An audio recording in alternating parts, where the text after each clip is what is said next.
Assalamualaikum warahmatullahi wabarakatuh. Perkenalkan, nama saya Vela Sofania Zarah, NIM 2018-53163. Di sini saya akan mempresentasikan materi pertemuan kelima, yaitu tentang COVID, atau panjangan dari Control Objective for Information and Related Technology.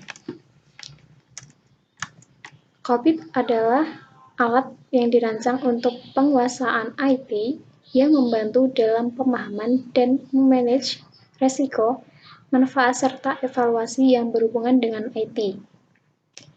COVID merupakan kerangka panduan tata kelola IT dan atau sebagai toolset pendukung yang bisa digunakan untuk menjembatani gap antara kebutuhan dan bagaimana teknis pelaksanaan pemenuhan kebutuhan tersebut dalam suatu organisasi. Jadi, COVID bukan merupakan software, tapi merupakan framework atau panduan atau kertas kerja untuk digunakan auditor sebagai alat untuk panduan dalam melakukan proses auditing pada sebuah perusahaan atau organisasi. COVID memungkinkan pengembangan kebijakan yang jelas dan sangat baik digunakan untuk IT control seluruh organisasi, membantu meningkatkan kualitas dan nilai, serta menyederhanakan pelaksanaan alur proses sebuah organisasi dari sisi penerapan IT. COVID berorientasi proses. Secara praktis, COVID dijadikan suatu standar panduan untuk membantu mengelola suatu organisasi mencapai tujuannya dengan memanfaatkan IT. Jadi, COVID nantinya akan digunakan oleh para auditor untuk melakukan auditing pada sebuah organisasi atau perusahaan agar organisasi atau perusahaan tersebut dapat mencapai tujuannya dengan memanfaatkan IT yang ada. Selanjutnya yaitu COVID memberikan panduan kerangka kerja yang bisa mengendalikan semua kegiatan organisasi secara detail dan jelas, sehingga dapat membantu memudahkan pengambilan keputusan di level top dalam organisasi. Jadi nantinya COVID akan membantu para decision maker atau pimpinan-pimpinan manajerial untuk mengambil keputusan dalam organisasinya. Lalu, siapa pengguna COVID? COVID digunakan secara umum oleh orang yang memiliki tanggung jawab utama dalam alur proses organisasi, yang organisasinya sangat bergantung pada kualitas, kehandalan, dan penguasaan teknologi informasi. Selanjutnya yaitu sejarah COVID. Pada tahun 1996, COVID dikeluarkan dan disusun oleh IT Governance Institute yang merupakan bagian dari ISACA atau Information System Audit and Control Association. Ada 5 versi yang sudah diterbitkan oleh mereka. Yang pertama yaitu pada tahun 96, yang kedua pada tahun 98, yang ketiga versi 3.0 di tahun 2000, yang keempat yaitu COVID 4.0 tahun 2005, COVID 4.1 tahun 2007, COVID versi 5 yang saat ini yaitu tahun 2019. Visi COVID yaitu sebagai modal untuk penguasaan IT. Untuk misinya yaitu melakukan penelitian, pengembangan, publikasi, dan promosi terhadap kontrol objektif dari teknologi informasi yang secara umum diterima di lingkungan internasional untuk pemakaian sehari-hari oleh manajer atau auditor. COVID Framework. Yang pertama yaitu IT Resource. Ada data, information system, teknologi, fasilitas, human resource, atau sumber daya manusia. Untuk IT prosesnya yaitu ada plan and organize atau perencanaan dan organisasi, acquire and implement atau pengadaan implementasi, deliver and support, pengantaran dan dukungan, monitor dan evaluasi, yaitu monitor penguasaan. Untuk business requirement, ada efektivitas, efisiensi, rahasia, integritas, ketersediaan, pemenuhan, information reliability atau kehandalan informasi.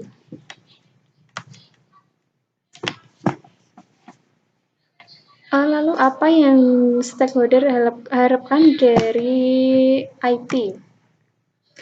Bagaimana IT diorganisir untuk bereaksi terhadap suatu kebutuhan, yaitu pada IT proses, lalu untuk IT resource-nya, yaitu tujuannya untuk tersedianya sumber daya IT yang memenuhi. Copy terdiri dari 4 domain. Yang pertama, planning and organization, lalu acquisition and implementation, yang ketiga delivery and support, dan yang keempat monitoring dan evaluation.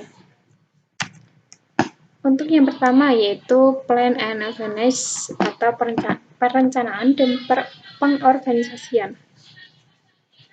Domainnya yaitu pertama topiknya strategi dan taktik, merencanakan visi, organisasi, dan infrastruktur.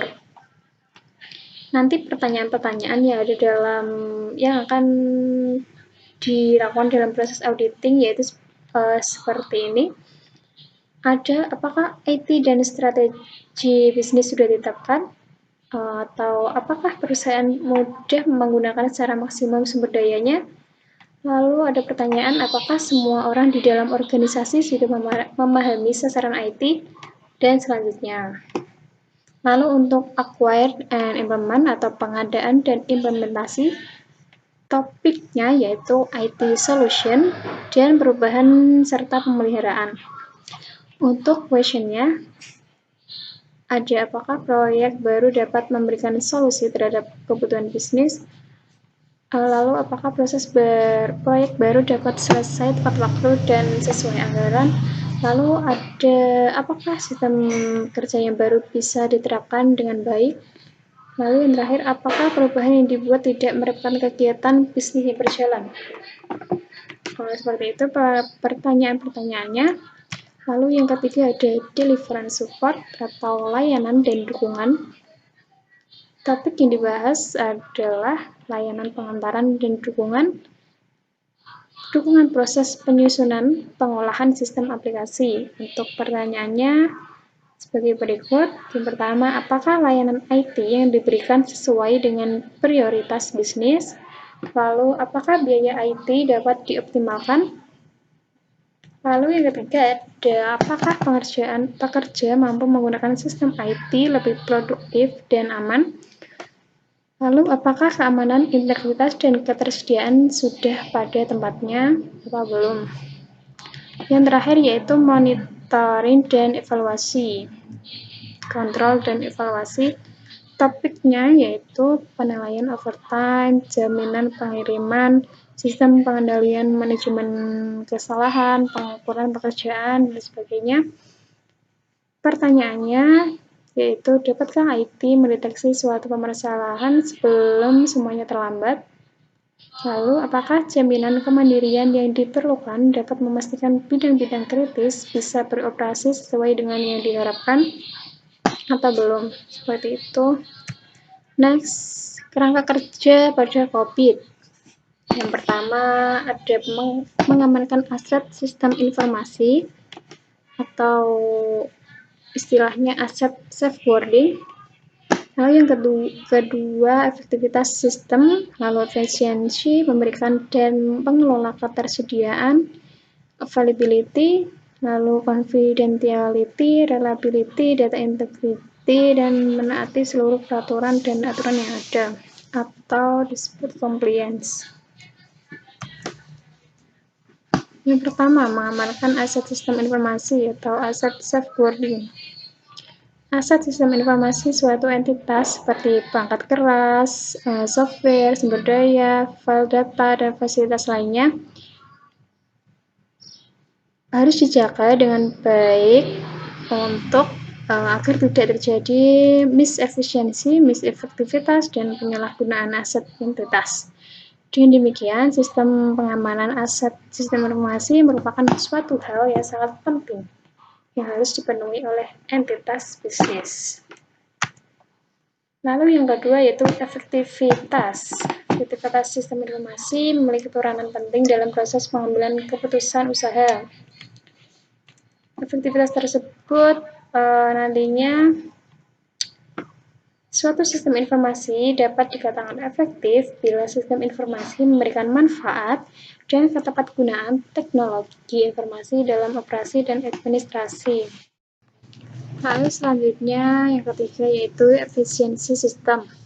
Efisiensi menjadi sangat penting ketika sumber daya kapasitas yang dimiliki oleh entitas tersebut terbatas. Jika cara kerja dari sistem aplikasi komputer menurun, maka pihak manajemen dalam hal ini mewakili entitas harus mengevaluasi apakah efisiensi sistem masih memadai atau harus menambah sumber daya lagi.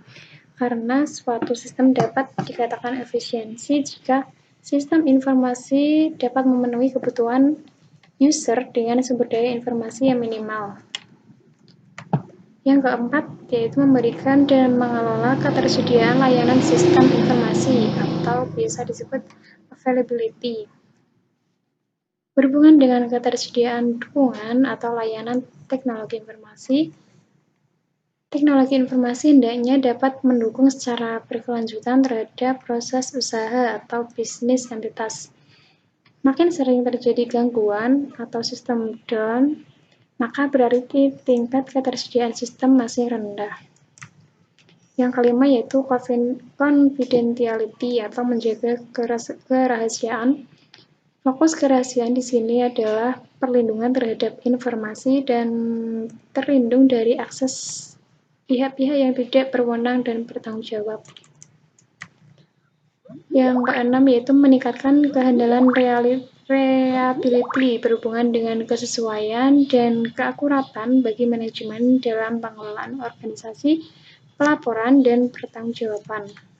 Yang ketujuh, menjaga integritas data. Integritas data adalah salah satu konsep dasar sistem informasi. Data memiliki atribut seperti kelengkapan, kebenaran, dan keakuratan. Jika integritas data tidak terpelihara, maka suatu entitas tidak akan lagi memiliki informasi atau laporan yang benar. Bahkan, entitas dapat menderita kerugian karena pengawasan yang tidak tepat atau keputusan yang salah. Selanjutnya, faktor utama yang membuat data berharga bagi entitas yaitu makna penting data bagi pengambilan keputusan adalah peningkatan kualitas data sehingga dapat memberikan informasi bagi para pengambil keputusan. Nilai data bagi pesaing entitas, jika data tersebut berguna bagi pesaing, maka kehilangan data akan memberikan dampak buruk bagi entitas yang bersangkutan. Pesaing dapat menggunakan data tersebut untuk mengalahkan entitas saingannya sehingga mengakibatkan entitas menjadi kehilangan pasar, berkurangnya keuntungan, dan sebagainya. Yang kedelapan yaitu menaati peraturan dan aturan yang berlaku. Ketaatan terhadap peraturan yang berlaku, baik itu di dalam dan di luar entitas, memberikan dampak positif dan bernilai tambah bagi pihak yang berkepentingan entitas, khususnya regulator, bahwa entitas menerapkan prinsip-prinsip kehati-hatian dengan tidak meniadakan prinsip biaya manfaat dalam melakukan kegiatan bisnis, khususnya teknologi informasi. Sekian penjelasan dan presentasi dari saya untuk pertemuan kelima. Terima kasih dan mohon maaf bila ada kekurangan. Assalamualaikum warahmatullahi wabarakatuh.